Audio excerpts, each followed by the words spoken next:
Un tāda lieta, ko, manuprāt, cilvēki, kas nedejo, varētu nezināt par to, kā notiek dejotāju ikdienas dzīve dziesmu svētku laikā, ir, ka tā ir viena ļoti liela skriešana.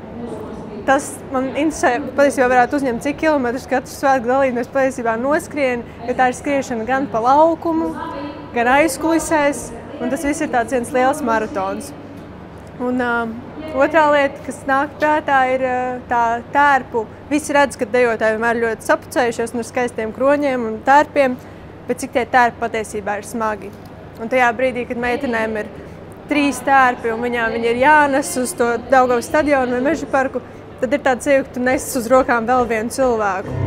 Es nezinu, kāpēc tieši šobrīd pirmā epizode, kas man nāk prātā, iedomājoties pagājušos pieaugušo dziesmu deju svētkus, ir kā mēs sēdējām tribīnēs, visas meitenes un pinām dzīparus. Pie dzīpari bija piesiet pie tribīnēm, mēs visi tur rindiņā sēdējām, viņas tā skaisti pinām. Tas, manuprāt, ļoti skaists skats bija tieši mēģinājuma laikā. Īstam dejotājam noteikti ir vieglāk dejot 10 un pat vēl vairāk dejas pēc kārtas, nekā sēdēt malā un skatīties, kā to dara citi.